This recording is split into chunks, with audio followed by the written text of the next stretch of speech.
নাজমুল, ছুটির দিন আজ, প্রার্থীদের প্রচারণা কেমন দেখছেন? আপনাকে ধন্যবাদ। আপনি যেমনটি বলছেন, জাহাঙ্গীরনগর বিশ্ববিদ্যালয়ে দীর্ঘ ৩৩ বছর পর জাকসুর নির্বাচন হতে যাচ্ছে। এর মধ্যে কিন্তু আজকে কিন্তু প্রার্থীরা কিন্তু প্রচারণায় নেমে পড়েছে। আমরা যদি একটু দেখাই যে চায়ের গলি বা দোকানগুলোতে কিন্তু যে এখন কিন্তু যে পুরা ঝড় উঠেছে, যেহেতু প্রার্থীরা কিন্তু আপনারা জানেন যে গতকালকে অতিরিক্ত যারা পদ নিয়েছিলেন তারা কিন্তু প্রত্যাহার করেছেন প্রায় শতাধিক। এর মধ্যে কিন্তু যে এখন পর্যন্ত জাকসুর যে ভিপি পদে কিন্তু 20 জন প্রার্থী এবং জিএস সাধারণ সম্পাদক প্রতিদ্বন্দ্বিতা করছে 17 জন।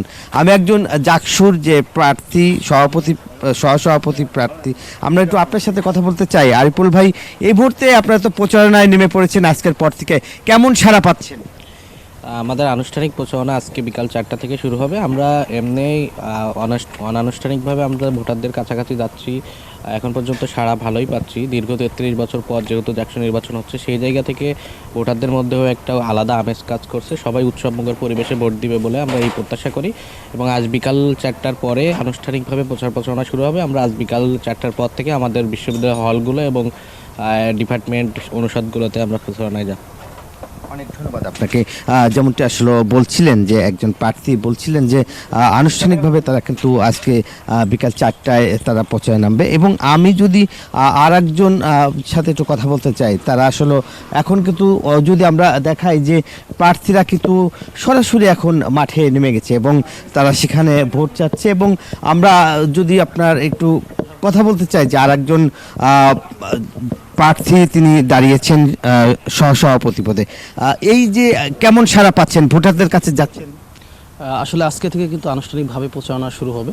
আমরা বিগত সময় যেহেতু রাজপথে লড়াই করছি, সংগ্রাম করেছি, আমরা শিক্ষার্থীদের সংকট কোথায়, তাদের প্রত্যাশার কি, এই গল্পগুলো কিন্তু আমরা শুনছি।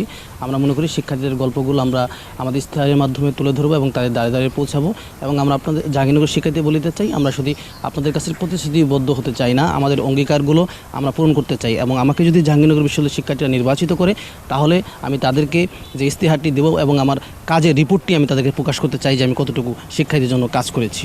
অনেক ধন্যবাদ আপনাকে। যেমনটি বলছিলেন যে তারা আসলে একজন এক এক রকমের তারা ভোটারদের কাছে যাচ্ছে, এক এক রকম বোঝানোর চেষ্টা করছে। এবং যেহেতু তারা প্রার্থীরা কিন্তু ভোটারদের কাছে যাচ্ছে। এই জাহাঙ্গীরনগর দীর্ঘ 36 বছর পর কিন্তু ছাত্র শিবির কিন্তু তারা সরাসরি এই জাকসু নির্বাচনে যুক্ত হয়েছেন। এবং এখন কিন্তু 3টি প্যানেল দেওয়া হয়েছে, ছাত্র শিবির, ছাত্র দল এবং বৈষম্য ছাত্র আন্দোলন, যে সেখান থেকে যে একটি দল তারা তৈরি করছে, তারা একটি প্যানেল দিয়েছেন। এবং এখন কিন্তু আমরা যে কথা বলছি যে পুরাপুরি তারা এখন নির্বাচনের মাঠে। এই ছিল জাহাঙ্গীরনগর বিশ্ববিদ্যালয়ের জাকসু সর্বশেষ। একই খবর জানতে আমার আরেক সহকর্মী রয়েছে চট্টগ্রাম, যাচ্ছি নয়নবরা জয়ের কাছে। জয়।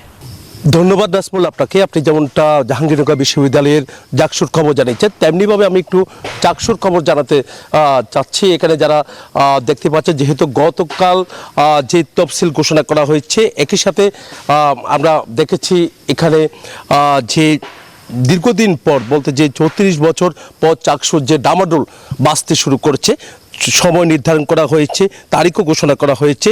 12 অক্টোবর কিন্তু চাকসু নির্বাচন অনুষ্ঠিত হবে।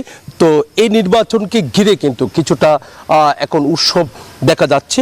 তো এখানে যারা গতকালও আমরা দেখেছি, যখন ঘোষণা করা হয়েছিল, তখন কিন্তু শিক্ষার্থীদের মধ্যে যারা প্যানেল দেবে, তো তাদের মধ্যে কিন্তু অনেকটা ভিন্ন মত আমরা দেখতে পেরেছি।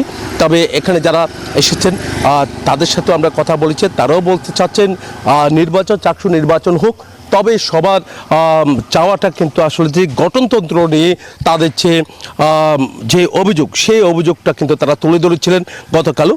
তবে যাই হোক, নির্বাচনটা হোক সেটাই কিন্তু সবাই চাচ্ছে, যেহেতু শেষমেশ যেন নির্বাচনটা হয়। কিন্তু নির্বাচনটা এর আগেও এরকম ঘোষণা করার পর কিন্তু নির্বাচন হয়নি, তা নিয়ে খুব হতাশার কথা বলেছিল। তবে এবার কিন্তু আসলে চাকসু নির্বাচন হবে এমন আশা নিয়ে সাধারণ শিক্ষার্থী যারা আছে তাদের অধিকার ফিরে পেতে হলে একটা সংগঠন এর মাধ্যমে কিন্তু তাদের এগোতে হয়। সেই সংগঠন বলতে যে চাকসুকে তারা নিয়েছে বলে আমাদেরকে জানিয়েছেন। তো তারা তারা চাচ্ছে চাকসুর মাধ্যমে কিন্তু আসলে তাদের অধিকারটা ফিরে পাক, সেই আশাটা কিন্তু তারা করছেন। আমরা যারা আগের ভিপিরা আছেন এখনো পর্যন্ত একজন যে নাজিমউদ্দিন তিনি মারাও গেছেন, তবু কিন্তু তার পদটা যে চাকসু যেহেতু নির্বাচন হয়নি তার কারণে কিন্তু সেই পদটা কিন্তু তার ভিপি পদটা কিন্তু এখনো পর্যন্ত থেকে গেছে। সবাই চাচ্ছে চাকসু নির্বাচন হোক, আবারও আগের মতো ফিরে আসুক, সেই আশাটা কিন্তু তারা করছেন। এই ছিল আমার এখানকার সর্বশেষ। ফিরে যাচ্ছি স্টুডিওতে আপনার কাছে।